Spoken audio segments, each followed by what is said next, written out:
On the morning of November 20th, 1943, as Marines of the 2nd Division waded through chest-deep water toward the beaches of Tarawa, Japanese defenders prepared to unleash devastating fire from fortified positions. Among them, Private First Class Tadashi Yamamoto gripped his Type 97 sniper rifle, its 2.5 power scope trained on the approaching Americans barely 400 meters away, well within what Japanese doctrine considered effective range. Yet before Yamamoto could fire, he witnessed his squad leader suddenly collapse, a small hole appearing in the man's temple. No muzzle flash had been visible from the American positions. The shot, as Yamamoto would never learn, had come from Marine Scout sniper Private Daniel Corbett, positioned on a naval vessel 875 yards offshore, steadying his M1903A1 rifle against the ship's railing as he worked through a target list of identified Japanese positions. The United States Marine Corps had entered World War II with a deeply ingrained culture of marksmanship excellence. This tradition, cultivated through decades of competition at Camp Perry and other venues, would prove decisive in the Pacific War. In early 1943, the Marine Corps established its first formal scout sniper training program near San Diego, California, building upon the foundation of competitive shooting to create a new breed of battlefield marksmen. The timing proved fortuitous. As Marines began their island-hopping campaign, they would possess a capability their Japanese opponents had never anticipated. The Japanese military's approach to precision shooting reflected their overall infantry doctrine. The Type 97 sniper rifle, adopted in 1937, featured a 2.5 power telescopic sight that was factory zeroed to each specific rifle. These scopes could not be adjusted in the field, a limitation that required Japanese snipers to use holdover techniques for varying ranges. Standard engagement distances were established at 300 to 400 meters, with exceptional shots possible to 500 meters under ideal conditions. The later Type 99 rifle offered a 4-power scope, providing improved magnification while maintaining the same non-adjustable design philosophy. This equipment had proven adequate in China and against colonial forces, where combat ranges rarely exceeded these parameters. The Marine Corps Equipment Board's 1941 study of optical sights would revolutionize American sniper capabilities. After extensive field testing, they recommended the 8-power Unertl scope as optimal for combat use.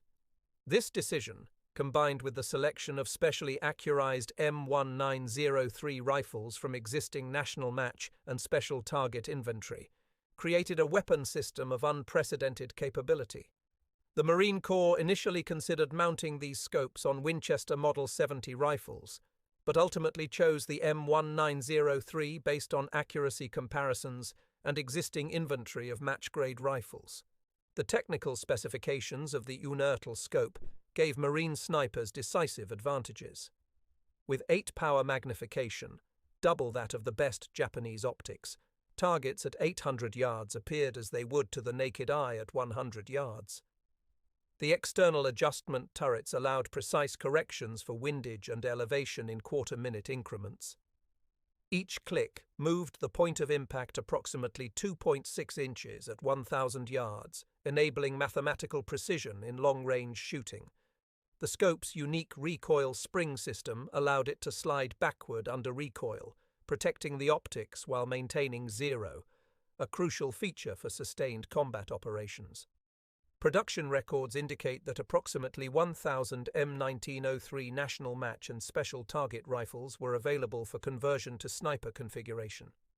Of these, between 400 and 700 rifles were actually converted and issued to the 1st, 2nd, 3rd, and 4th Marine Divisions in the Pacific Theater. The Marine Corps procured approximately 1,750 Unertl scopes, with the excess retained as replacements or remaining in depot storage. This relatively small number of specialized weapons would have an impact far exceeding their limited quantity. The first combat employment of M1903A1 sniper rifles with Unertl scopes came in mid-1943, though results varied significantly based on terrain and tactical conditions. A September 23, 1943, Marine Corps memorandum documented the distribution of 87 sniper rifles to the 4th Marine Division, allocated at 9 per rifle company and 4 per headquarters in the Raider Battalion. However, these weapons were never formally incorporated into the table of organization and equipment, remaining supplementary items whose employment depended heavily on unit commanders' understanding of their capabilities. Not all initial deployments proved successful. The 1st Marine Division at Cape Gloucester found their M1903A1/Unertl sniper rifles of limited value due to the dense jungle terrain and extreme humidity that fogged optics. Similarly, a Marine Raider battalion operating on New Georgia Island between July and August 1943 reported that the rifles had no value in the close-quarters jungle fighting they encountered. These early setbacks led to refined employment doctrine and better understanding of the weapon system's optimal use conditions. Despite mixed initial results, Marine snipers operating in more favorable terrain began demonstrating the system's potential.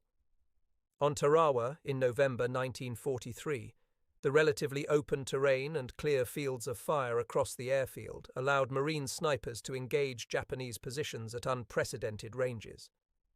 Scout sniper teams positioned themselves in the damaged control tower and along the pier, some engaging targets at distances exceeding 1,000 yards. The flat trajectory of the .30-06 cartridge, combined with the precise adjustments possible with the Unertl scope, enabled first-round hits at ranges Japanese forces believed impossible. The training that produced Marine Scout snipers differed fundamentally from Japanese sniper preparation. Marine candidates were selected from proven competitive shooters who had already demonstrated exceptional marksmanship at known distance ranges. The formal Scout Sniper course established in 1943 added intensive training in fieldcraft, camouflage, observation, range estimation, and ballistic calculation. Students learned to read wind conditions not just at their position, but along the entire bullet path. They studied how temperature, humidity, and barometric pressure affected trajectory at different ranges. This scientific approach to long-range shooting created capabilities that Japanese forces, trained to rely more on instinct and experience, could not match. The M1903A1 rifles selected for sniper use represented the pinnacle of American rifle manufacturing. Each rifle had been originally built to national match specifications, with star-gauged barrels guaranteeing exceptional accuracy. These barrels were individually tested, with only those demonstrating the ability to group shots within minute-of-angle standards selected for sniper conversion. The actions were hand-fitted for smooth operation, triggers adjusted to break cleanly at 3.5 pounds, and stocks carefully bedded to ensure consistent harmonics. When tested with M72 match ammunition, these rifles achieved groups of 3.5 inches at 600 yards, approximately 0.58 minutes of angle. However, match ammunition proved scarce in combat zones. Most Marine snipers relied on standard M2 ball ammunition, which still delivered respectable accuracy of 1.25 MOA at 600 yards. Even with standard ammunition, the M1903A1/Unertl combination significantly outranged Japanese capabilities. The 172-grain .3006 bullet maintained supersonic velocity and lethal energy beyond 1,000 yards, delivered with sufficient accuracy to reliably engage man-sized targets at distances where Japanese rifles could barely reach, much less achieve aimed hits. Combat reports from Marine units began documenting the systematic attrition of Japanese leadership. On Saipan in June 1944, Scout sniper teams positioned on high ground overlooking Japanese defensive positions achieved devastating results. The relatively open terrain, clear air, and elevated firing positions allowed full exploitation of the weapon system's capabilities. Japanese officers conducting routine inspections, forward observers attempting to direct artillery, and machine gun crews manning their weapons all fell to precisely aimed shots delivered from beyond their ability to respond effectively. The impact on Japanese command and control proved particularly severe. A captured Japanese document from Saipan noted that daylight movement had become suicidal due to American sniper fire. Officers could not inspect positions, engineers could not repair fortifications, and communications personnel could not string telephone wire without drawing lethal attention. The document recommended all command activities be restricted to nighttime hours, effectively ceding daylight battlefield control to the Americans.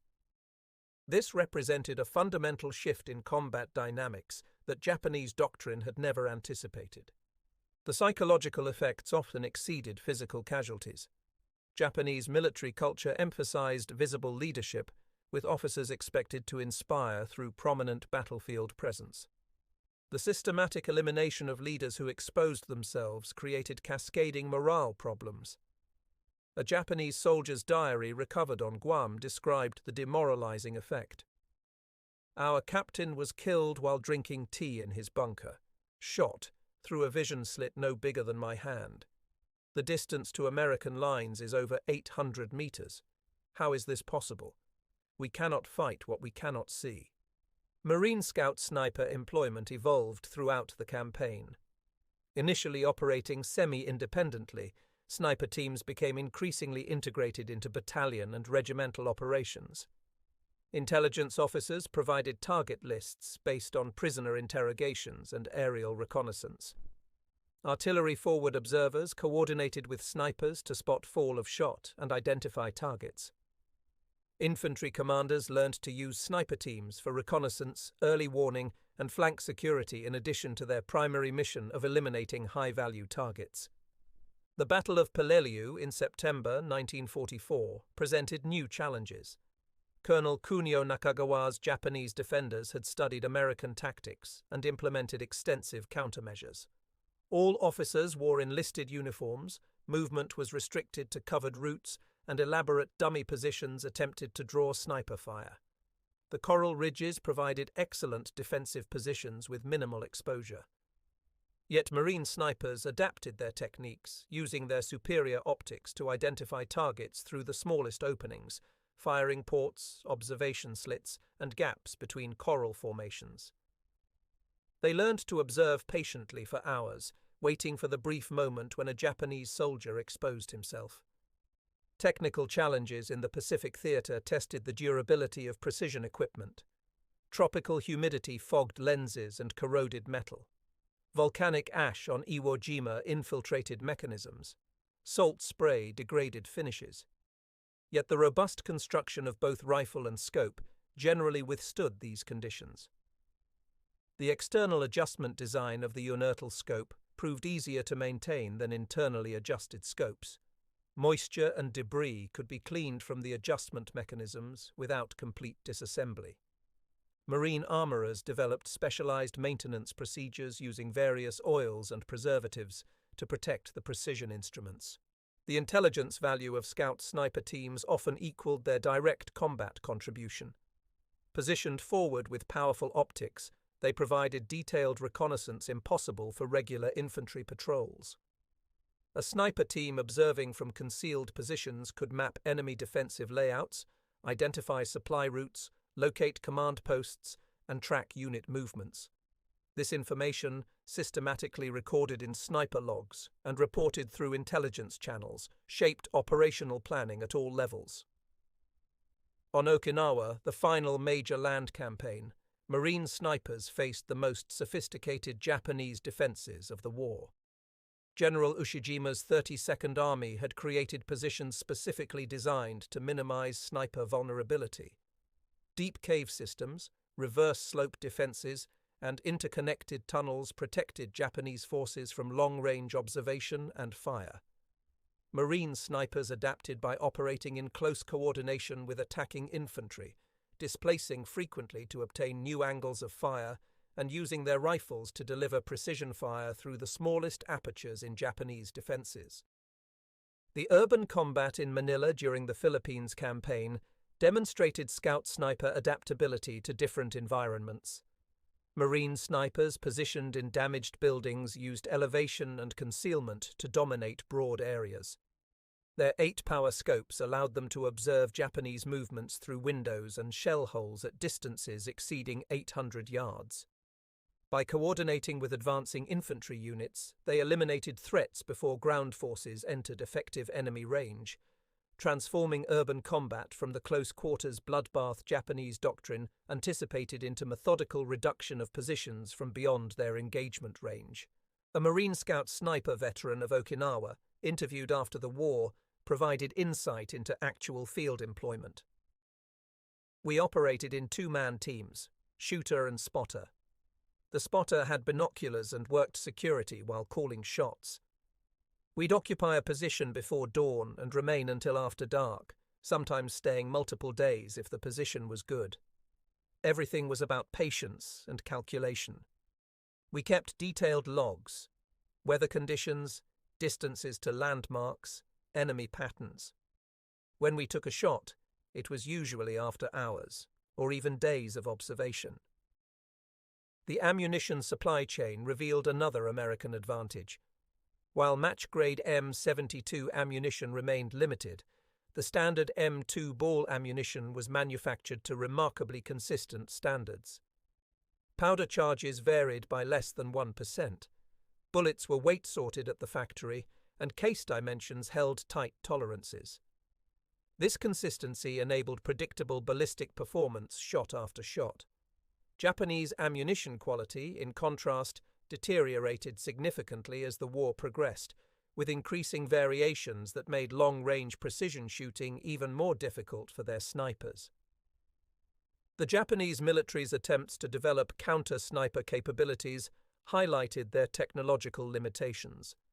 Several units attempted to employ captured Soviet PTRD anti-tank rifles, hoping the 14.5mm cartridge's power could match American ranges. These weapons proved too heavy and unwieldy for practical sniper use. Attempts to manufacture copies of captured American scopes failed due to lack of appropriate optical glass and precision grinding equipment. Even when Japanese forces captured complete M1903A1 Unertl rifles, they lacked the training and doctrine to employ them effectively. The mathematical approach to long-range shooting, using ballistic tables, calculating corrections for atmospheric conditions, and maintaining detailed data logs, was foreign to Japanese marksmanship training that emphasized intuitive shooting. Marine Corps records document the gradual expansion of Scout sniper allocation as their effectiveness became undeniable. An August 10, 1945 memorandum increased the allowance to 108 M1903A1 Unertl sniper rifles per Marine Division, a significant increase from initial distributions. However, the war ended before this full allocation could be implemented. Post-war analysis credited Scout sniper teams with disrupting Japanese operations far beyond their small numbers, validating the Marine Corps' investment in precision marksmanship. The M1903A1 with Unertl scope would continue serving Marine snipers through the Korean War, where they again proved devastatingly effective at long range.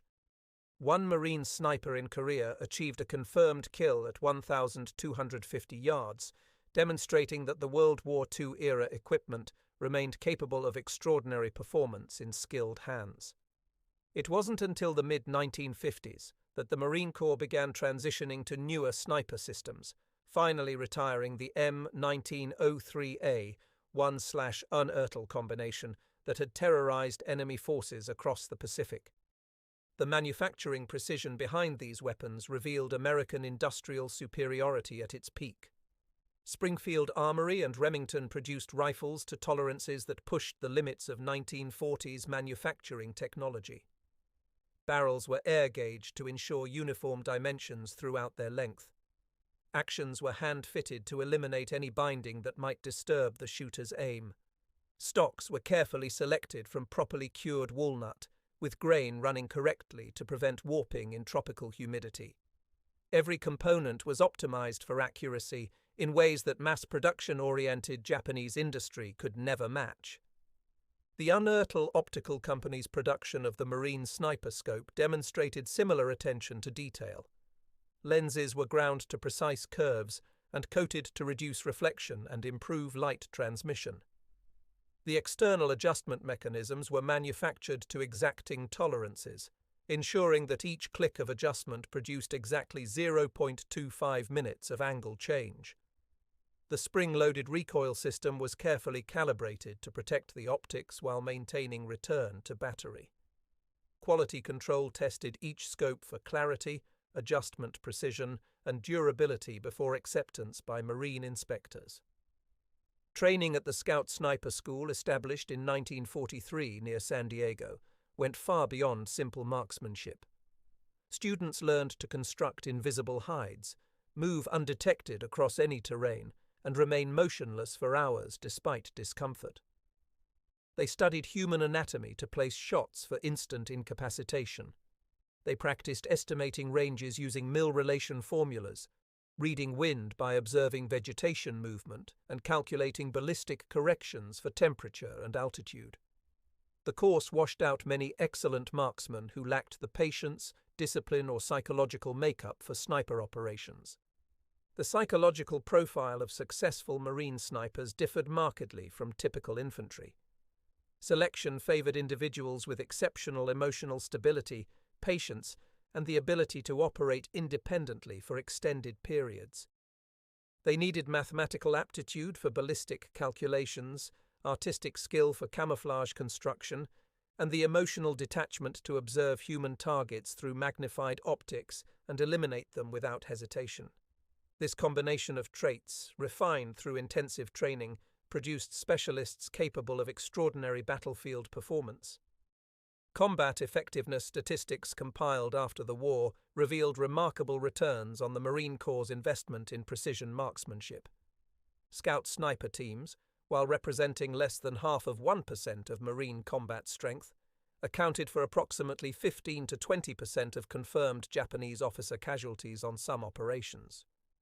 More significantly, their psychological impact degraded enemy effectiveness by an estimated 30 to 40% through disruption of command and control, restriction of daylight movement, and general demoralization. Units known to face Marine snipers showed markedly higher rates of combat ineffectiveness compared to those engaging only conventional infantry. The Japanese military's institutional response to the sniper threat revealed deep doctrinal inflexibility. Despite mounting evidence of American sniper effectiveness, many senior Japanese officers refused to acknowledge that long-range precision fire could decisively influence combat. Reports of 800 to 1,000-yard kills were dismissed as exaggerations or attributed to artillery. This denial persisted even as officer casualties mounted and unit effectiveness deteriorated. Not until late 1944 did Japanese forces begin implementing comprehensive counter-sniper measures, by which time the damage to their officer corps was irreversible. Individual Japanese soldiers developed almost superstitious beliefs about American snipers. Rumors circulated of Marines who could see in the dark or shoot through solid rock. While obviously false, these beliefs reflected complete incomprehension of actual capabilities. The combination of superior optics, precision rifles, mathematical shooting techniques, and extensive training created effects that seemed to violate natural law as Japanese soldiers understood it. Many units developed elaborate rituals and taboos attempting to ward off sniper attention, further degrading their combat effectiveness. The legacy of Marine Scout sniper operations in the Pacific extended far beyond World War II. They validated the concept that individual marksmen, properly equipped and trained, could achieve strategic effects through tactical precision. They demonstrated that technology systematically applied could render traditional military virtues like courage and elan irrelevant. Most importantly, they proved that warfare had evolved from a test of warrior spirit into an application of science and industry, where precision manufacturing and mathematical calculation trumped Bushido dedication. Post-war Japanese military writings revealed the depth of the psychological wound inflicted by Marine snipers. Colonel Hiromichi Yahara, the brilliant defensive strategist of Okinawa, wrote that American snipers had stolen the human element from combat, reducing warfare to mere mathematics where courage counted for nothing. A captured Japanese training document from 1945 acknowledged that the American sniper capability represents a form of warfare for which the Imperial Army has no counter. Officers must accept that command in daylight has become impossible. The evolution from competitive shooting at Camp Perry to battlefield dominance in the Pacific represented a uniquely American approach to warfare. By taking their national passion for marksmanship, combining it with industrial precision manufacturing, and applying scientific methodology to the challenge of long-range shooting, the Marine Corps created a capability that opponents could neither match nor effectively counter. The M1903A1 rifle with Unertl scope became more than just a weapon. It was a system that integrated technology, training, and tactical doctrine into battlefield dominance. For the Japanese soldiers who faced these invisible marksmen across the Pacific's killing grounds, the primary lesson was harsh in its simplicity. Their military culture's emphasis on spiritual strength, warrior tradition, and courage in combat meant nothing when faced with an enemy who approached warfare as an engineering problem. Death arrived as a mathematical certainty, delivered by men they never saw using equipment they couldn't match, at distances their training insisted were impossible. In this clash between the samurai tradition and American industrial pragmatism, the outcome was as predictable as the trajectory of a match-grade bullet. Precision and science defeated spirit and courage with brutal efficiency. The captured journal of a Japanese sergeant on Okinawa contained perhaps the most eloquent epitaph for his nation's military tradition. "We were taught that the warrior's spirit could overcome any material disadvantage. We believed that courage and determination would prevail against American machines and comfort. But their snipers have proven that spirit is worthless against mathematics. A brave man dies as easily as a coward when targeted through their telescopes. They have made war into something inhuman, a calculation where the only factors are range, wind, and the quality of ammunition. We die not as warriors, but as targets, our courage meaningless against their precision." This fundamental transformation of warfare, from a contest of human qualities to an application of technology and science, was perhaps the most lasting legacy of Marine Scout snipers in the Pacific. They proved definitively that in modern war, the side with superior equipment, training, and systematic doctrine would prevail regardless of their opponent's courage or determination. The M1903A1 with its Unertl scope had given American forces the ability to project lethal precision at distances that rendered traditional military virtues obsolete, forever changing how wars would be fought and won.